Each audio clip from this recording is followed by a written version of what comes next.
मालती, रेखा, बाहेर या लवकर.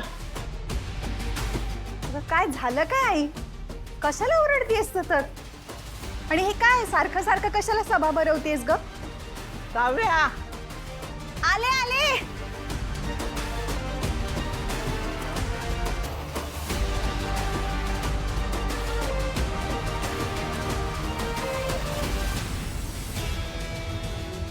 काय हे सगळं काय? काव्य अगं सावकाश. आजी, मी तू सांगितल्याप्रमाणे सगळं सामान पॅक केलंय. सामान? रेखाच्या सगळ्या साड्या भरल्यास ना? हो. चला मग निघा.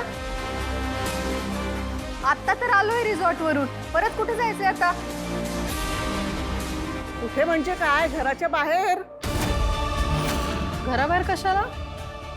अगं रेखा, तुझीच तर कल्पना होती ना की घरातल्या मुलींनी बाहेर जायचं आता कायमच. आई अगं काय बोलतीयस तू? बरोबरच बोलते मी. चला उचला तुमच्या बागा आणि व्हा घराच्या बाहेर. स्वतःचं हक्काचं घर असताना, आपलं कुटुंब जिवंत असताना, डोक्यावर छप्पर नसेल आणि मायेचा हात नसेल तर कसं वाटतं ते कळेल तुम्हाला. व्हा बाहेर. आजी, तू तू मला घराबाहेर काढायला माझ्याकडूनच सामान पॅक करून घेतलंस. आई, आता आपण कुठे जाणार ग? काव्या तू थांब जरा. काय चेष्टा आहे ही सगळी आई? चेष्टा कशाला?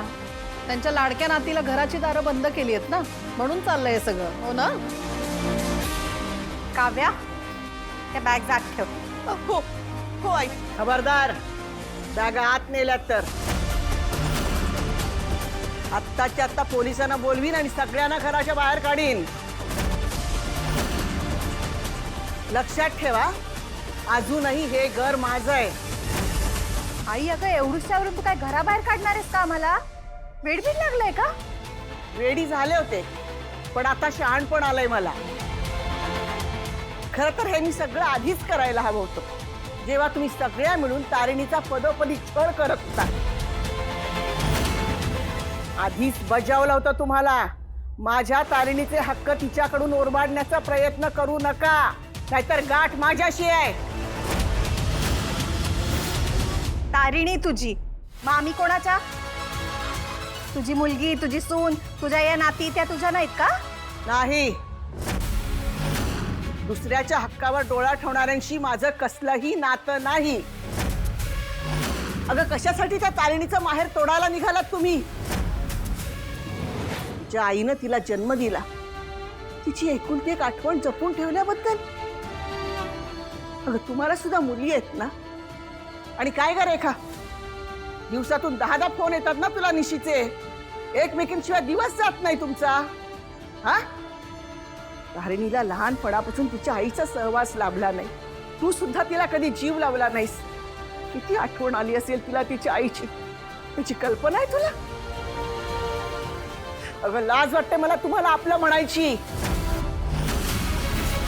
एवढी वर्ष तुमच्या कुरापती सहन केल्या मी, पण आता ती चूक सुधारायची वेळ आली आहे. जेव्हा तुमची डोकी सरळ चालायला लागतील ना, तेव्हा परत या. चला उचला बॅगा आणि निघा. दादा अरे तू समजाव ना आईला. अशी कशी घराबाहेर काढते ती आम्हाला? कुठे जाऊ आम्ही? कुठे राहू? चला उचला बॅगा आणि निघा. आई, अगं शांत हो. झालं ते झालं, आता तू विकोपाला जाऊ नकोस. तेच म्हणते दादा, सांग ना आईला तू. एवढं काय चुकलं रे आमचं? घराबाहेर कशी काढते तू? सांग ना, आम्ही काही चुकीचं नाही वागलोय रे दादा. नाही, तुमचं चुकलंच आहे. आता आईनं तुम्हाला घराबाहेर काढलं म्हणजे तिच्यात आणि तुमच्यात काही फरकच राहणार नाही ना, म्हणून मी तिला थांबवतोय. देवा, या घरात एक शब्द काढायचा म्हणजे चूक आहे. एवढं सगळं केलं तुमच्यासाठी, वर या असं घराबाहेर काढायच्या धमक्या देतात. बंद ठेवायची तोंड. मी तोंड उघडलीत ना की लगेच विष चोकायला लागता. आणि रेखा, ह्याची तू म्हणतेस ना, तू या घरासाठी माझ्यासाठी खूप केलंस, हे मी मान्य करतो. नाही म्हणजे तुझ्या जागी दुसरं कोणी असतं ना ते एवढं काही केलं नसतं, पण म्हणून तारणीवर अन्याय करायचा हक्क मिळालाय असं समजू नका. तारणीच्या बाबतीत तुमच्या मनात जी अडी आहे ना ती काढून टाका. आता तिचंही लग्न झालंय, तिला आशीर्वाद द्या आणि तुमच्या आयुष्यात तुम्ही पुढे जा. हे रुसवे फुगवे राग हे सगळं बाजूला काढा. मी विनंती करतो तुम्हाला. माधवा, तारिणीच्या सुखासाठी कुणापुढेही हात पसरायचे नाहीत हे आधीच सांगितलं ना तुला. आई, अगं शांत हो. अगं चूक झाली त्यांच्याकडनं, वाटल्यास मी माफी मागतो तुझी त्यांच्या वतीनं. काही गरज नाहीये, त्यापेक्षा त्यांना समजाव जरा. रेखा, पुन्हा असल्या कुठल्याही गोष्टी तुझ्या हातून होता कामा नयेत. कव्या, बॅग घेऊन आतमध्ये जा. हो मामा.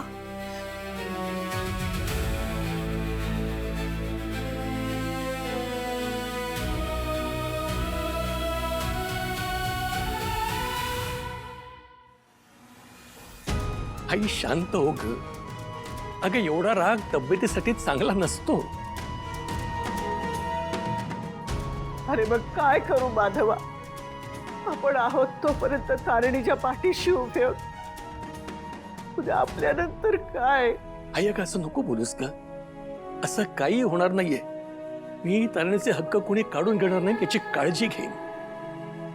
आणि एवढी वर्ष ज्या चुका केल्यात ना तर मी पुन्हा करणार नाही. माझ्यावर थोडा तरी विश्वास ठेव ग. घाई.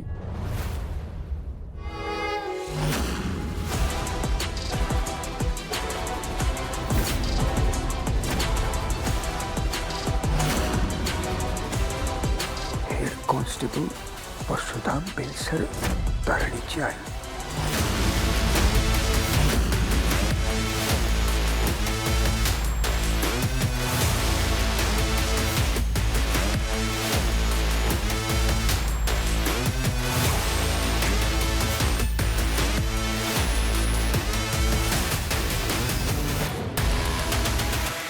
हे सगळं काय घडतंय? तो भूतकाळ मागे सोडून मी इतकी वर्ष पळत आलो, तो तसा अचानक माझ्या जवळ येत चाललाय.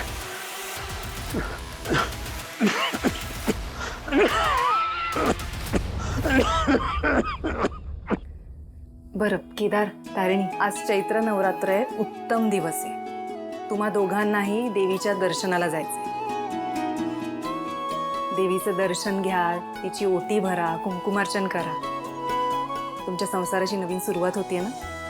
देवीचे आशीर्वाद सुद्धा तेवढेच गरजेचे. आणि युवराज आणि निशिताला मी सांगून ठेवलंय, ते सुद्धा तुमच्याबरोबर येतील.